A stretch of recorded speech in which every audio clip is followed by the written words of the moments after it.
Hello everyone, आज मैं आपको पार्ट 10 करा रही हूँ विज्ञान की शिक्षण विधियों का। अगर आप मेरे चैनल पर नए आए हो तो मेरी वीडियो को लाइक, सब्सक्राइब और बेल आइकन का बटन दबाना ना भूलें। मेरी वीडियो स्टार्टिंग से लेकर लास्ट तक देखें ताकि सभी जो कंटेंट है वो आपको अच्छे से समझ में आए। तो पहले मैं आपको 5 क्वेश्चंस कराती हूँ जो पीछे मैंने शिक्षण विधियां करा दी है उन पर आधारित है। उसके बाद मैं आज आपको प्रयोगशाला विधि पढ़ाऊंगी। तो क्वेश्चन नंबर 1 देखियो। शिक्षण की प्रक्रिया विभिन्न शिक्षण सूत्र द्वारा निर्देशित होती है। निम्न में से कौन सा शिक्षण का सूत्र नहीं है? जो ये शिक्षण विधियां हैं, जो शिक्षण की प्रक्रिया है विभिन्न शिक्षण सूत्रों के द्वारा जो है वो निर्देशित होती है, तो उसके निम्न में से कौन सा शिक्षण सूत्र नहीं है? इसमें क्या देखना है हमें, कौन सा नहीं है वाला आंसर ढूंढना है। अनिश्चितता से निश्चितता की ओर, विश्लेषण से संश्लेषण, नंबर 3 ऑप्शन है मनोवैज्ञानिक से तार्किक, नंबर 4 ऑप्शन है अंश से पूर्ण की ओर। तो ये सभी तो क्या है, ये शिक्षण के सूत्र हैं, लेकिन क्या है, अंश से पूर्ण ये शिक्षण का सूत्र नहीं है। पूर्ण से अंश होता है, ना कि अंश से पूर्ण होता है। तो हमारा करेक्ट आंसर 4 हो जाएगा। नेक्स्ट सेकंड क्वेश्चन देखो। अध्यापक कक्षा में विषय वस्तु को स्पष्ट एवं प्रभावी बनाने के लिए उदाहरणों का अधिक प्रयोग करता है, फिर कक्षा में सिद्धांतों का निरूपण करता है, वह किस विधि का अनुकरण कर रहा है? जो एक अध्यापक है कक्षा में क्या करता है, ज्यादा से ज्यादा उदाहरण प्रस्तुत करता है, यानी कि एग्जाम्पल्स प्रस्तुत करता है, और फिर उनके बाद में सिद्धांत, सूत्र और नियम निकालने की कोशिश करता है। तो कौन सी विधि का ये अनुकरण कर रहा है, यानी कि कौन सी विधि अपना रहा है? फर्स्ट ऑप्शन है निगमन विधि, सेकंड ऑप्शन है आगमन विधि, थर्ड ऑप्शन है निगमन आगमन विधि, फोर्थ हमारा ऑप्शन है आगमन निगमन विधि। तो इसका करेक्ट ऑप्शन हमारा हो जाएगा आगमन विधि। नेक्स्ट क्वेश्चन नंबर 3 देखो। परियोजना विधि के संदर्भ में उक्त विचार है प्रोजेक्ट यथार्थ जीवन का ही एक अंग है जो वो विद्यालय में प्रदान किया जाता है। तो ये किसका कथन है? J.A. स्टीवंस का, बेलार्ड का, किलपैट्रिक का, बर्टन का। तो हमारे सामने ये 4 ऑप्शन है, तो ये किसका कथन है? बेलार्ड का। करेक्ट ऑप्शन नंबर 2 है। नेक्स्ट देखो। अनुसंधान विधि का जनक किसे माना जाता है? तो अनुसंधान विधि है हमारी, वो उसका जनक किसे माना जाता है?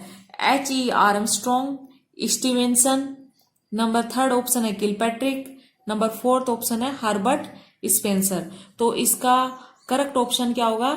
H.E. आर्मस्ट्रॉन्ग, यानी कि हूरिस्ट मेथड का जो जनक है वो किसे माना जाता है? H.E. आर्मस्ट्रॉन्ग। तो ये फर्स्ट ऑप्शन है वो हमारा करेक्ट है। नेक्स्ट क्वेश्चन नंबर 5 देखो। प्रश्नों के प्रकार का सही विकल्प है।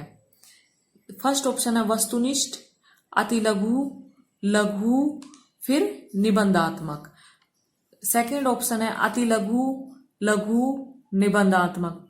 थर्ड ऑप्शन है लिखित, मौखिक, प्रायोगिक। फोर्थ ऑप्शन है सभी। तो प्रश्नों के प्रकारों का सही विकल्प कौन सा होता है? पहले वस्तुनिष्ठ प्रश्न आते हैं, फिर अति लघु आते हैं, फिर लघु आते हैं, फिर निबंधात्मक आते हैं। तो हमारा फर्स्ट ऑप्शन है वो करेक्ट है। नेक्स्ट अभी देखो, मैं आज आपको प्रयोगशाला विधि पढ़ाऊंगी। तो ये प्रयोगशाला विधि क्या होती है? देखो, प्रयोग एक क्रियात्मक विधि है जिसमें किसी नियम, सिद्धांत या कथन की सत्यता की जांच नियंत्रित परिस्थितियों में की जाती है। यानी कि जो प्रयोगशाला विधि है वो क्या है? क्रियात्मक विधि है, यानी कि इसमें निरंतर काम होता रहता है। उसमें क्या होता है, जो नियम होते हैं, सिद्धांत होते हैं, कथन होते हैं, उनकी जांच की जाती है, ठीक है, नियंत्रित परिस्थितियों में ही। नेक्स्ट देखो। किसी उद्दीपक के प्रति अलग अलग परिस्थितियों में होने वाली अनुक्रियाओं के अध्ययन को ही प्रयोग कहते हैं। तो अभी प्रयोग किसे कहते हैं? किसी उद्दीपक के प्रति अलग अलग परिस्थितियों में, यानी कि विभिन्न परिस्थितियां हो, उनमें होने वाली अनुक्रियाओं के अध्ययन, यानी कि जो हम अध्ययन करते हैं विभिन्न परिस्थितियों में, उन्हें ही हम क्या कहते हैं? प्रयोग कहते हैं। मनोविज्ञान के क्षेत्र में सर्वप्रथम प्रयोगशाला में वैज्ञानिक सर्वेक्षण करने का श्रेय विलियम वुंड को दिया जाता है। जो सबसे पहले जो प्रयोगशाला में वैज्ञानिक सर्वेक्षण करने का श्रेय है वो किसे दिया जाता है? सबसे पहले विलियम वुंड को दिया जाता है। विज्ञान के क्षेत्र में इस विधि की व्याख्या बेंकेन एवं हर्बर्ट स्पेंसर के द्वारा की गई। यानी विज्ञान के क्षेत्र में जो व्याख्या की गई इनकी, तो किसके द्वारा की गई व्याख्या? बेंकेन एवं हर्बर्ट स्पेंसर के द्वारा की गई। प्रयोगशाला विधि के कुछ सिद्धांत हैं, वो देखो। क्रिया का सिद्धांत, सेकंड ऑप्शन ज्ञात से अज्ञात का सिद्धांत, स्थूल से सूक्ष्म का सिद्धांत, वैज्ञानिकता से तार्किकता का सिद्धांत। ये कुछ सिद्धांत हैं प्रयोगशाला विधि के। नंबर देखो, अभी प्रयोगशाला विधि के गुण यानी कि महत्व, प्रयोगशाला विधि के महत्व क्या होते हैं? यह विधि एक मनोवैज्ञानिक विधि है। जो प्रयोगशाला विधि है जो क्या है? एक मनोवैज्ञानिक विधि है। इस विधि में क्रियाशीलता आवश्यक है, अर्जित ज्ञान स्थायी होता है, ये बालक केंद्रित होती है। जो ये मनोवैज्ञानिक विधि है, आपको पहले ही मैंने बता चुकी हूँ, जो मनोवैज्ञानिक विधि है वो हमेशा बाल केंद्रित विधि होती है। इसमें क्या होता है कि बच्चा बहुत ही क्रियाशील रहता है और वो करके सीखता है, कुछ भी काम करेगा वो करके सीखेगा, और जिससे क्या होगा कि उसका जो ज्ञान होगा ना वो क्या होगा? स्थायी होता है।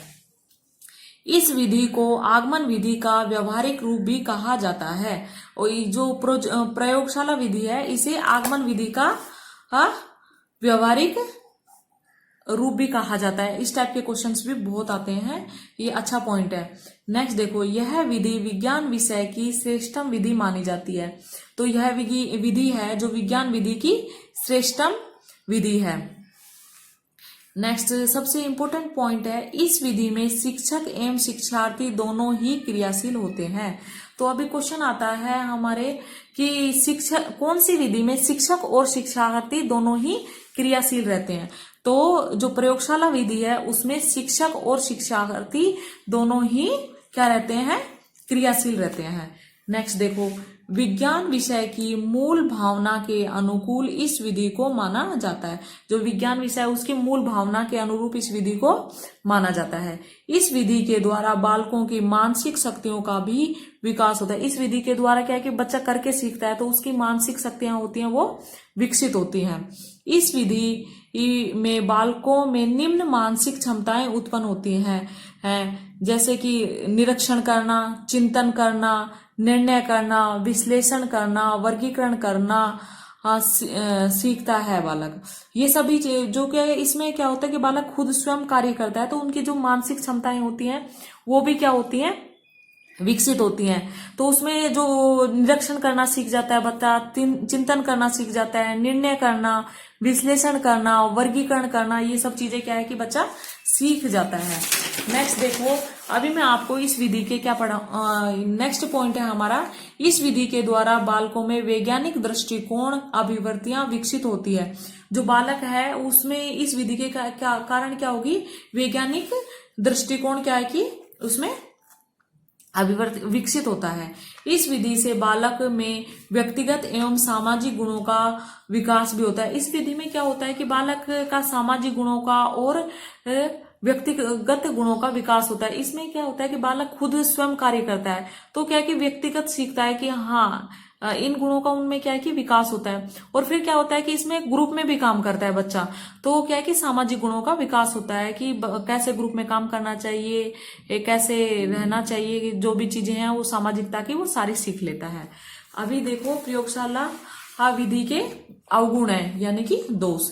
इस विधि में समय एवं साधनों की अधिक आवश्यकता होती है। जो ये विधि होती है इसमें समय और साधनों की अत्यधिक आवश्यकता होती है, इसलिए इस विधि को खर्चीली एवं अव्यवहारिक विधि कहा जाता है। इस विधि में क्या होती है, सबसे ज्यादा क्या चाहिए होते हैं? साधन चाहिए होता है, समय चाहिए होता है और बहुत ज्यादा फिर साधन चाहिए तो पैसे भी चाहिए, तो यह अधिक खर्चीली है और अव्यवहारिक विधि कहा जाता है। यह उच्च स्तर की कक्षाओं के लिए उपयोगी ये है। तो इसका जो गुण है ये उच्च कक्षाओं के लिए ही उपयोगी है, ना कि निम्न कक्षाओं के लिए। इस विधि से पाठ्यक्रम को निश्चित समय में पूर्ण कराना संभव नहीं है। यानी कि इस विधि में ये भी एक दोष है कि क्योंकि जब को बच्चा एक्सपेरिमेंट करेगा तो उसमें टाइम अधिक लगेगा तो क्या है कि वो एक निश्चित समय में उसको वो पूर्ण नहीं करा सकता पाठ्यक्रम को। इस विधि में शिक्षक का अनुभवी होना आवश्यक है और जो विधि से सैद्धांतिक एवं व्यवहारिक पक्षों से अवगत हो। इस विधि में क्या है कि हर कोई टीचर इस विधि से नहीं पढ़ा सकता, नहीं करवा सकता। इस विधि में क्या है कि टीचर का अनुभवी होना बहुत ही आवश्यक है और सैद्धांतिक एवं व्यवहारिक होना, यानी कि बच्चों से घुलना मिलना भी चाहिए ये टीचर, क्योंकि इसमें दोनों ही सक्रिय होते हैं, तभी ये विधि कारगर होती है। जो शिक्षण विधियां हैं, देखो मनोवैज्ञानिक होती शिक्षण विधियां होती हैं, कोई भी शिक्षण विधियों टू टाइप्स की होती हैं। मनोवैज्ञानिक होती है, अमनोवैज्ञानिक होती है। मनोवैज्ञानिक में क्या होता है, बाल केंद्रित होती है, रोचक होती है, क्रियात्मक होती है, जिज्ञासा होती है और अर्जित ज्ञान स्थायी होता है। इसमें मनोवैज्ञानिक विधि में क्या होता है कि बालक सक्रिय होता है, बालक को स्वयं कर सीखता है। तो ये विधि क्या होती है, बाल केंद्रित होगी। तो जब बच्चा खुद करके सीखेगा तो वो इंटरेस्ट लेगा उसमें, रोचक